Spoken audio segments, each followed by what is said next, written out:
Bom, no vídeo de hoje quero falar com vocês sobre a possibilidade do estádio do Curitiba passar por uma reforma, o Couto Pereira, em breve, que eu quero mostrar aqui o projeto que foi apresentado no início de 2023 para que ocorra essas reformas, que sem dúvidas faria do estádio então um dos mais modernos do país, que eu quero comentar aqui nesse vídeo. Lembrando que não é de hoje que surge essa possibilidade de reforma, no caso do Couto Pereira, e que pode acontecer em breve, até mesmo os prazos para quando poderia começar essas obras, que eu quero trazer todos esses detalhes no vídeo de hoje. Só antes de começarmos, aproveite aqui para deixar seu like, também se inscrever no nosso canal. Eu me chamo Gustavo, esse aqui é o canal Black Cartel Foot e conto aí com a ajuda de vocês, torcedores do Curitiba, para chegarmos nessa marca aqui no YouTube de 50 mil inscritos. Então quem puder se inscrever, sem dúvidas vai me ajudar demais. Tem também nosso Instagram aqui do Black Cartel, que está na tela. Aqui postamos diversos conteúdos de notícias dos times fora do eixo, então do Curitiba, do Remo, do Paysandu, do CSA, enfim, do Santa Cruz, de times, no caso, espalhados pelo Brasil. Então se inscreve, tenho certeza que você vai gostar. Antes de darmos sequência aqui no nosso vídeo, tenho um recado para vocês da Betwil, Casa de Apostas Esportivas, que está com ótimas cotações para os jogos desse final de semana. Quero destacar aqui, no caso, as partidas do Campeonato Carioca e também do Campeonato Paulista. Lembrando que também tem jogos aí do Coxa na fase decisiva, já do Campeonato Estadual. Mas ainda falando sobre esses jogos, que é os que estão disponíveis agora, que eu estou gravando esse vídeo para vocês. Tem, por exemplo, o jogo entre Corinthians e Santo André no sábado, uma vitória do Corinthians em casa pagando 1,43 a cada real apostado. E tem também o jogo do Palmeiras, contra o Guarani fora de casa, no domingo às 4 horas, vitória do Palmeiras fora pagando 1,77 a cada real. Boa cotação aí também nesse duelo. E vários jogos também do Campeonato Carioca, tem por exemplo Flamengo e Vasco no domingo às 4 horas, e também Botafogo jogando dentro de casa, ou fora de casa contra o Resende, enfim, várias oportunidades para você apostar lá na Betwil, que até R$200 no valor da sua primeira aposta, sem riscos. Você depositou R$100, perdeu? Só você solicitar lá no chat que você vai ter esse valor de volta no seu primeiro depósito para fazer novas apostas. Bom, então o Curitiba que apresentou no mês de fevereiro esse projeto, no dia 9 de fevereiro de 2023, para ter essa reforma no Couto Pereira, que eu quero mostrar aqui as fotos para vocês. No caso, o plano de estudo da reforma do estádio foi apresentado juntamente com o prefeito da cidade, que é a respeito do Rafael Greca, acho que é essa a pronúncia, então do Rafael, e esse estudo foi, no caso, analisado e precisa ser aprovado pelo Conselho Municipal de Urbanismo para saber como que vai ser os parâmetros para essa construção, até porque seria uma obra grande e tudo mais, então não seria um processo rápido. Então a expectativa é de no mínimo um prazo de 3 anos para começar assim essas obras, que agora eu vou falar um pouco mais sobre isso. Enfim, além disso, o arquiteto Carlos de Lacorte, que é no caso o responsável por representar a empresa que fez esse projeto, disse o seguinte quando foi perguntado nessa matéria do Globoesporte.com sobre a possibilidade dessa obra, sair do papel. Ele falou o seguinte, abre aspas, a ideia é recuar o estádio da rua e requalificar o passeio e criar uma esplanada, uma praça aberta à população, equipada com setores de gastronomia e lazer. No local onde hoje está a estátua de Dirceu Kruger, no caso aproveitaríamos essa topografia do entorno do estádio, que serão criados 2 subsolos e meio para abrigar 907 vagas de estacionamento. Explicou assim o arquiteto, o Carlos, que faz sentido realmente, Quando eu visitei o estádio do Curitiba, eu estava aí passando um tempo na cidade, realmente um estádio muito bonito, tem um potencial assim, gigantesco até mesmo de ampliação, e não é pequeno, já tem uma capacidade aí de 40 mil torcedores, 40.500 a capacidade do estádio, mas você vê que pelo tamanho, até mesmo pelos arredores, que é muito complicado, você vê que teria que fazer realmente uma engenharia de arquitetura aí para toda uma mobilização muito grande para ter os melhores parâmetros para como que ficaria essa obra. Não foi estipulado, por exemplo, qual que seria a capacidade depois dessa reforma, mas pelos parâmetros assim, no mínimo, um aumento de 15, 20 mil, podendo chegar, por exemplo, a 55, 65 mil torcedores, a capacidade máxima. Eu acho que seria um tamanho já bem bacana, no caso dessa reforma. Só lembrando que o prazo seria, então, aí desse início de obras em 36 meses. Então, podemos arredondar aí para quase 3 anos, o início das obras, por exemplo, lá para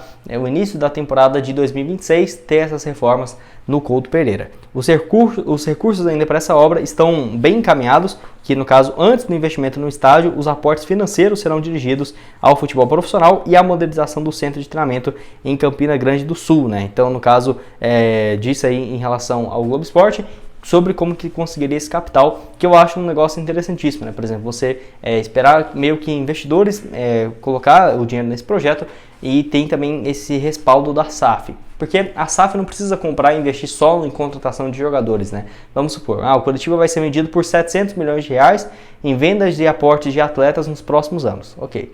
Só que teria que ser destinado 350 milhões, 400 milhões para a reforma do estádio, do centro de treinamentos e infraestrutura. Eu acho que é um negócio mais apropriado possível, até porque o torcedor já vem pedindo isso há um bom tempo para ter essa modernização. Não é um estádio ruim, eu mesmo já fui lá, achei muito bonito, muito confortável, mas pode sim passar por uma modernização que sem dúvidas teria um apoio muito grande da torcida. Quero saber se você concorda comigo, discorda, o que pensa sobre essa possibilidade dessa reforma, né, que seria sem dúvidas bem significativo para a história do clube recente. E bom, já que eu dei um início, né, falando um pouco sobre essa SAF aí do Coxa, que em breve teremos atualizações sobre esse caso. Eu já trouxe um vídeo aqui no canal bem completo que eu vou deixar na tela final para vocês, sugerindo para vocês dar uma olhada como que vai funcionar essa SAF, né, do Coxa. Enfim, essa história envolvendo aí o Roberto Justus e tudo mais, como que ficaria essa situação dentro do clube, que enfim, eu vejo que pode sim, sem dúvida, ser um divisor de águas para a história recente, que o Coxa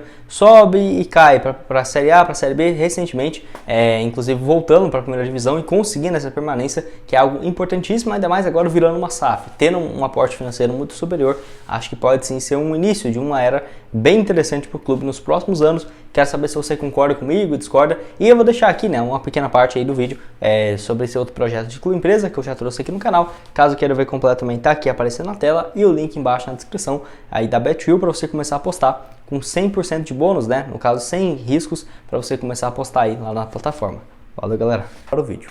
Bom, quero falar aqui com vocês sobre o que o responsável, né, por essa área de transformar o Coritiba numa SAF, que é a respeito aí do Glenn Stenger. Eu acho que é essa a pronúncia dele, tá? Mas o Glenn que comentou um pouco sobre o Coxa e o Coritiba não tem interesse em ser um clube satélite, que foi o que ele deixou claro nessa história, que é assim, por exemplo, um time tem diversos times no mundo e o Coritiba seria só mais um, que seria como o intuito de revelar vários jogadores para transferir para esses jogadores, transferir para esses outros clubes, né, promessas e tudo mais. Até um exemplo que eu vi algumas pessoas falando sobre isso, inclusive pessoas do futebol como o rival, né, o Atlético Paranaense, também falou sobre essa possibilidade quando o Grupo City teve interesse de comprá-los.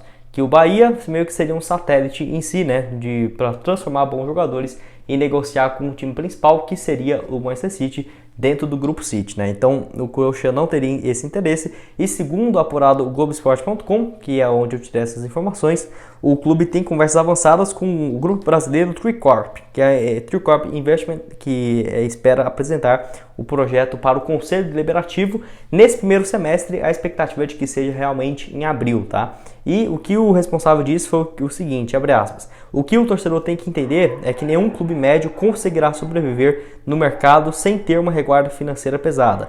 Todos estão se movimentando para isso, à exceção dos gigantes, como por exemplo Palmeiras, Corinthians e Flamengo.